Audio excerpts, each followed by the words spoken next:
চট্টগ্রাম অঞ্চলে আকস্মিক বন্যায় উচ্চ মাধ্যমিক ও সমমানের পরীক্ষা সরকারের তরফ থেকে তাৎক্ষণিক স্থগিত করা হয়।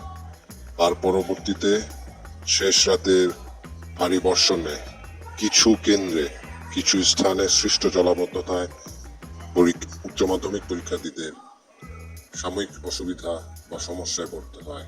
তার কারণে শিক্ষামন্ত্রী এবং সংশ্লিষ্ট প্রশাসন দুঃখ প্রকাশ করার পরেও এবং বিভিন্ন আশ্বাস এবং সহায়তা করার পরেও কেন এই আন্দোলন, আজ সে প্রশ্ন সাধারণ জনগণের মাঝে।